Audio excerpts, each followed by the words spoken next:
पहला जो टॉपिक है यहाँ पे लिखा हुआ वो है रेस्पिरेटरी सरफेसेस की प्रॉपर्टीज़ जो एनिमल्स में होती हैं। ठीक है, so the first short question is, and it's a very interesting one, properties of respiratory surfaces, right. So जो प्रॉपर्टीज़ हैं रेस्पिरेटरी सरफेसेस की वो क्या हैं? Respiratory surfaces are the sites where gaseous exchange take place. ठीक है, respiratory surfaces exhibit following main properties. अब क्या है कि इन प्रॉपर्टीज़ की हेडिंग किताब में बनी हुई है। हेडिंग को मैं एक दफ़ा मेंशन कर देता हूँ और आपको समझा देता हूँ कि कैसे आप इसको समझ सकते हैं।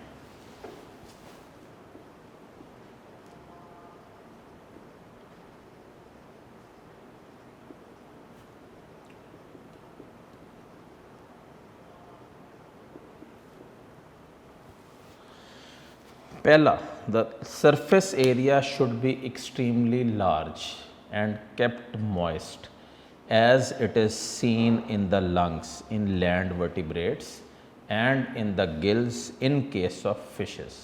तो पहला पॉइंट तो ये हो गया कि सरफेस एरिया बड़ा होना चाहिए और मॉइस्ट होना चाहिए। अब मॉइस्ट कैसे होगा?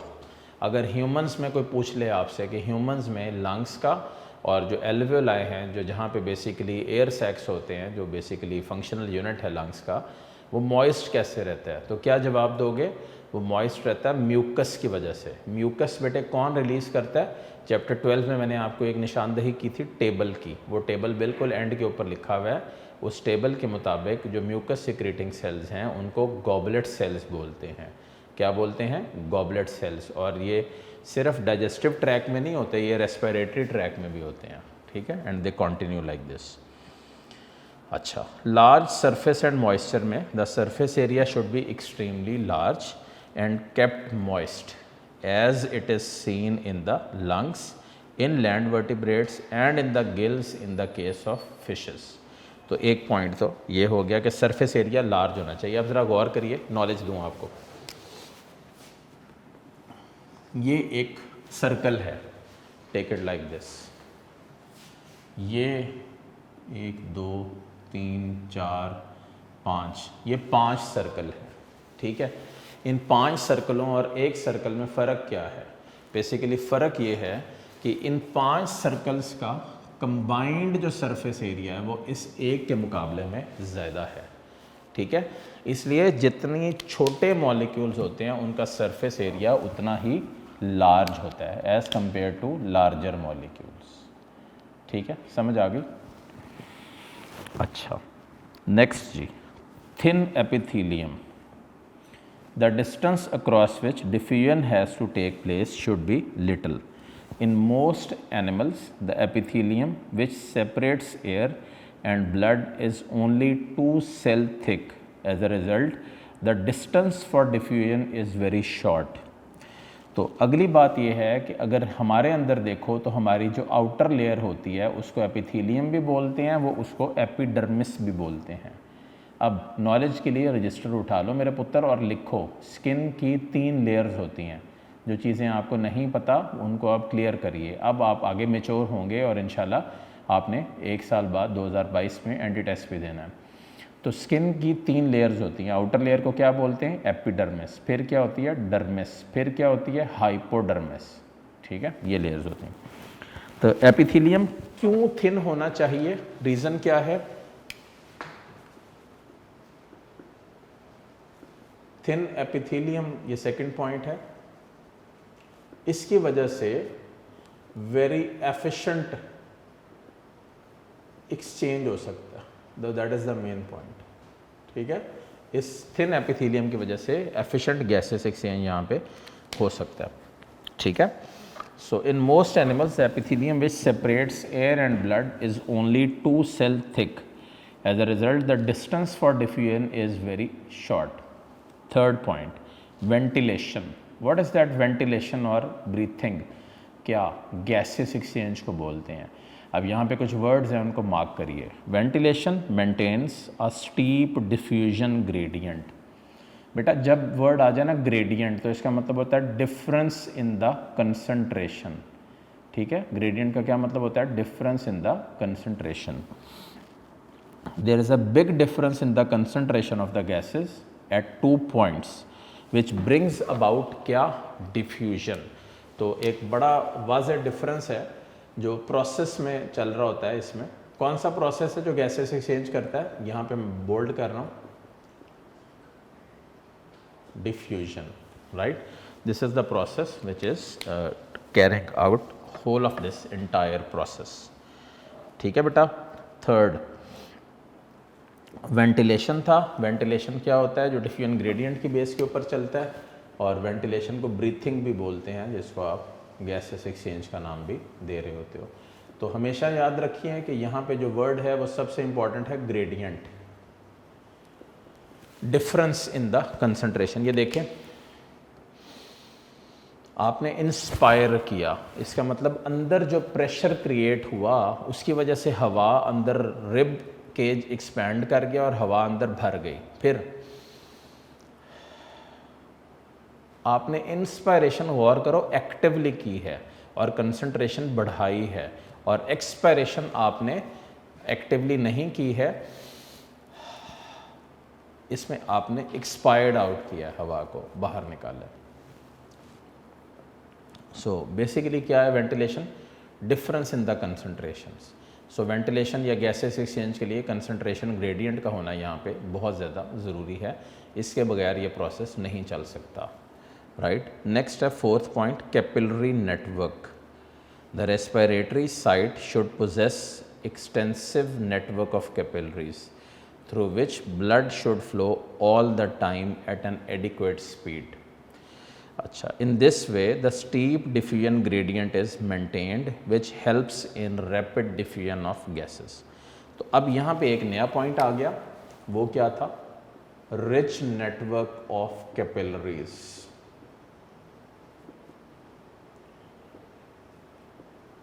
इंसान से समझाता हूँ आपको, ये देखिएगा। Take it like this, that this is one lung, right?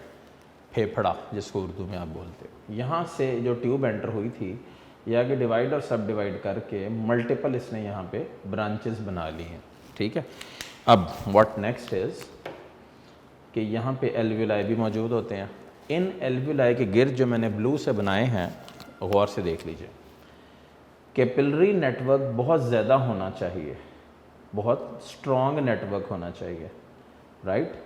इतना स्ट्रॉन्ग नेटवर्क होना चाहिए कि ये सारी कैपिलरीज जो हैं इसको सर्कल भी कर रही हैं और इसके गिर्द घूम भी रही हों, एज जैसे ये आपको नज़र आ रहा है, ठीक है। अब ये रिच नेटवर्क की वजह से बेटा होगा क्या? Efficient gases exchange. Gases exchange एक प्रॉपर वे से और एफिशिएंट तरीके से चलेगा, जिसमें ये एक प्रोसेस है जो चल रहा होगा और इसके बड़े पॉजिटिव आउटकम्स होंगे। तो ये थे हमारे पास 4 पॉइंट, और ये एक शॉर्ट क्वेश्चन है। Explain a few properties of respiratory surfaces. Respiratory system in man क्या इंक्लूड करता है? Number 1, respiratory system in man includes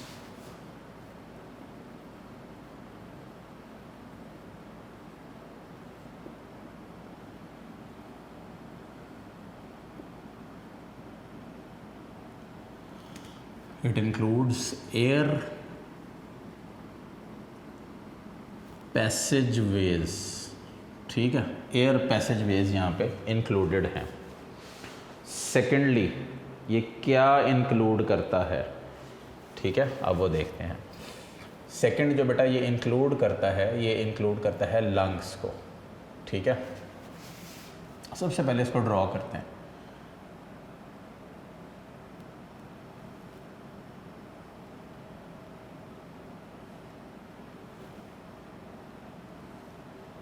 ये देखें, आप लोग भी थोड़ा इसको मेरे साथ ड्रॉ करिए, सो दैट आपको समझ आए कि ये किस अंदाज में अरेंज्ड है और क्या इसका बेसिक एक एनाटॉमिकल इसकी स्ट्रक्चर है।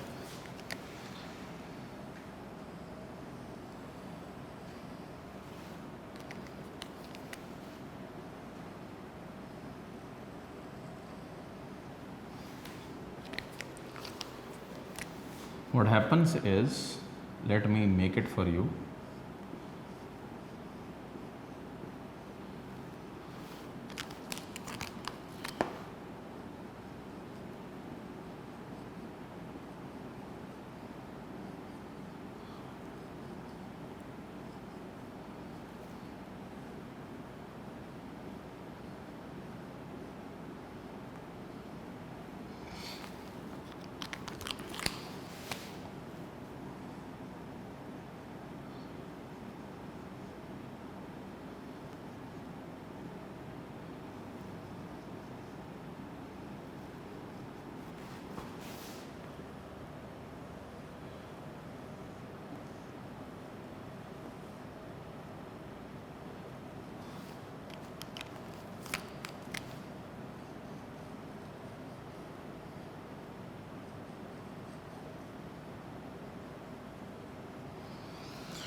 ये बेटा आपके पास एक मुकम्मल एनाटॉमिकल स्ट्रक्चर है with regards to the human respiratory system. मैं अभी आपको रीडिंग वाली साइड पे नहीं आज लेके जा रहा, मैं सिंपली इसको एक्सप्लेन करने जा रहा हूँ, ठीक है। पहले आप इसका आज कंसेप्ट बनाएंगे और इंशाल्लाह फिर कमिंग इसके जो डेज़ होंगे उसमें हम इसको प्रॉपरली एक दफ़ा फिर नेक्स्ट लेक्चर के अंदर रीड आउट करके भी एक्सप्लेन आउट करेंगे। सबसे पहले हमारे पास है नॉस्ट्रल या आपकी नाक। नाक के अंदर जो बेसिकली खला है यहाँ से यहाँ तक क्रिएट हुई हुई उसको बोलते हैं nasal cavity, right. Nasal cavity ये बाहर, ये देखें इधर, ये है एक्सटर्नल नॉस्ट्रल। नॉस्ट्रल को ना, ये जो ओपनिंग्स है ना यहाँ पे, इनको नॉस्ट्रल भी बोलते हैं या नेयर भी बोलते हैं, याद रखिएगा। अब आपने क्या करना है कि शीशे के सामने खड़े होके अपने नाक को ऐसे करके देखना ऊपर और मोबाइल की लाइट मार के देखना है, तो आपको नज़र आएगा कि अंदर वाली साइड पे भी दो सुराख होते हैं जिसको इंटरनल नेयर्स बोलते हैं। बाहर क्या है एक्सटर्नल नेयर, अंदर क्या है इंटरनल नेयर्स, ओपनिंग्स, ठीक हो गया। व्हाट हैपन्स नेक्स्ट इज़ कि जो बेसिकली जो मटेरियल है, वो मटेरियल से मुराद है जो एयर है वो ट्रैवल कर रही है नेज़ल कैविटी के थ्रू, जिसमें हेयर भी हैं, बाल भी हैं और म्यूकस भी है। रीज़न क्या है, जो भी स्टिकी पार्टिकल्स हैं, डस्ट पार्टिकल्स हैं, उनको इंट्रैप करना और उनको इंट्रैप करने के बाद जो रिफाइनमेंट है, उसकी प्योरीफिकेशन है, उसको अंजाम देना। As a result of that जो बेसिकली डस्ट वगैरह वो निकल जाए, यहीं पे खारिज हो जाए, ठीक है। और फिर इंटरनल लेयर्स के थ्रू इट एंटर्स इनटू, या बेसिकली नेज़ल कैविटी में 3 पैसेज वेज होते हैं जो हड्डियाँ अंदर ही प्रोजेक्ट हुई होती हैं, बाहर से नज़र नहीं आ रही होती, ठीक है। तो बेटा यहाँ से जो हेयर ह्यूमिडिफाई हो जाती है वो फेरिंग्स के थ्रू होती हुई एंटर करती है लेरिंग्स में, ठीक है। मैं बोल रहा हूँ तो इसका मतलब लेरिंग्स जो वॉइस बॉक्स है वो यहाँ पे बहुत ही इम्पॉर्टेंट रोल प्ले कर रहा है। तकरीबन यहाँ पे होता है, इसकी ओपनिंग जो है उसको बोलते हैं एपिग्लॉटिस, और उसके ऊपर एक लिड लाइक स्ट्रक्चर होता है ग्लॉटिस का। ये ओपनिंग को जो है वो कवर अप करता है और विच बेसिकली स्वैलोइंग के दौरान में और फूड की एंट्री को लेरिंग्स में प्रिवेंट कर रहा होता है, ठीक है। अब क्या होता है कि ग्लॉटिस के अंदर ही ये जो सारा लेरिंग्स वाला एरिया, यहीं पे 2 पेयर्स होते हैं, thin edged fibrous cords of या कनेक्टिव टिश्यू। 2 भी लिखा हुआ है आपकी किताब में, कुछ जगहों पे 2 पेयर्स लिखा हुआ है। बेसिकली अगर किताब को फॉलो करें तो 2 होते हैं, अ सिंगल पेयर, ठीक है। इनको बोलते हैं वोकल कॉर्ड। मेरी आवाज़ आप सबको आ रही है, इसका क्या मतलब है कि मेरे वोकल कॉर्ड्स आप कि जब बोल रहा हूँ मैं आप लोगों के लिए, तो मेरे वोकल कॉर्ड्स एयर से जो है वो वाइब्रेट कर रहे हैं और एज सच उनकी मूवमेंट यहाँ पे आपको एक्सप्लेन कर रहा हूँ मैं। अच्छा, अब व्हाट नेक्स्ट इज़ बेसिकली कि लेरिंग्स इसको पास करता है एक लॉन्ग ट्यूब में, ये सब कार्टिलेजिनस एरिया होता है। This one is known as trachea. Trachea is also known as windpipe, ठीक है। ट्रेकिया का दूसरा नाम क्या है, windpipe. It is a tubular structure basically which lies ventral to the oesophagus. Oesophagus किसको बोलते हैं, मैंने चैप्टर 12 आपको डिटेल में पढ़ाया मेरे बच्चों एसोफेगस बोलते हैं फूड पाइप को, ये क्या है, विंड पाइप, ठीक है। अच्छा, ये जो ट्रेकिया है ये लीड करता है ब्रोंकाई में, ठीक है। ट्रेकिया किस में लीड कर रहा है, इस वाले पोर्शन में, ये क्या है, ब्रोंकाई। ब्रोंकाई जो हैं ये दो हैं, that is left and the right one. Once the trachea enters into bronchi, it is divided into basically two sides, that is left and right, ठीक हो गया, लेफ्ट और राइट ब्रोंकाई में डिवाइड हो गया। अब जब ब्रोंकाई के अंदर आप कार्टिलेजिनस रिंग्स को देखें, जब ब्रोंकाई डिवाइड और सब डिवाइड होंगे तो वो बनाएंगे ब्रोंकियोल्स। ब्रोंकियोल्स का डायामीटर जो है वो लेस देन 1 मिलीमीटर होता है, ठीक है। ये वैल्यू बेटा फिक्स है, इसको आज के लिए आप गो थ्रू कर लीजिए और क्लियर अप कर लीजिए। ब्रोंकियोल्स जो हैं वो लीड अप करते हैं। ब्रोंकियोल्स में ये कार्टिलेजिनस रिंग्स नहीं होते, यहाँ पे सर्कुलर स्मूथ मसल्स होते हैं जो बेसिकली इस सारे के अंदर मौजूद होते हैं, CSM, circular smooth muscles. Bronchioles divide और सब डिवाइड करते हैं और they make grape like clusters, ये मैंने बना दिए बड़े करके। ये है आपके पास एल्वेओलर डक्ट और इन ग्रेप लाइक क्लस्टर्स को बोलते हैं alveoli. Alveoli, remember always, it is the structural unit of the lungs, while इसके अंदर जो सारी स्पेस है उसको बोलते हैं air sac. It is the functional unit of the lung, ठीक है। एल्वेओलाई क्या है, structural unit of the lung, और एयर सैक क्या है, functional unit of the lung. अब बात बार बार आ रही लंग्स की, तो लंग्स के ऊपर दो लाइनें सुन लो। They are closed elastic spongy sacs which are connected to the outside by the nostrils, right? Lungs are spongy because of the presence of millions of alveoli in them.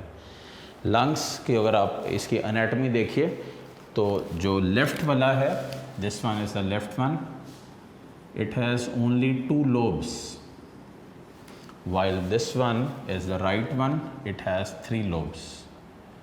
Right, ये फ़र्क है दोनों में। रीज़न मैं आपको बता देता हूँ। यहाँ पे अप्रॉक्सीमेटली इस जगह को बोलते हैं कार्डियक नॉच, और ये वो पॉइंट है जहाँ पे हार्ट अल्लाह ने लगाया हुआ है। दिल हमारा ये लंग्स की लेफ़्ट की साइड पे तकरीबन इस जगह पे लगा हुआ है, और लंग्स के बाहर जो आउटर प्रोटेक्टिव कवर होता है,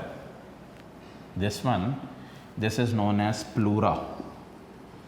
ये डबल कवर होता है जिसके अंदर एक फ्लूइड भी होता है, जिसको बोलते हैं प्लूरल फ्लूइड। ये प्रोटेक्टिव भी होता है, शॉक एब्जॉर्बर भी होता है, और फ्रिक्शन को भी रिड्यूस कर रहा होता है। राइट हो गया। तो ये आपके पास है प्लूरा और उसके रिलेटेड जो कवर और उसकी जो ओपनिंग है। अच्छा, नेक्स्ट पॉइंट इसमें बेटा ये है कि लंग्स के नीचे यहाँ पे, ये जो मैं ब्लैक में बना रहा हूँ, एक शीट होती है, स्ट्रॉन्ग होती है, जो इस सारी हार्ट और ये सारी जगह को सेपरेट कर रही होती है एब्डोमिनल कैविटी से। इसको बोलते हैं डायाफ्राम। ये आज का लास्ट शॉर्ट क्वेश्चन है। व्हाट इज़ डायाफ्राम, गौर से सुन लीजिए। It is a thick muscular sheet of skeletal muscles which separates the thoracic cavity from the abdominal cavity, right? ये डायाफ्राम के हवाले से इसकी डिटेल्स हैं। अच्छा, प्लूरा क्या होता है मैंने बता दिया। ये एपिथेलियल मेम्ब्रेन है, कवर है, डबल लेयर्ड होता है, दरमियान में प्लूरल फ्लूइड भी मौजूद होता है, प्रोटेक्टिव भी है, शॉक एब्जॉर्बर भी है, और ओवरऑल जो है वो लंग्स को इंजरी की केस के अंदर भी प्रोटेक्ट करता है।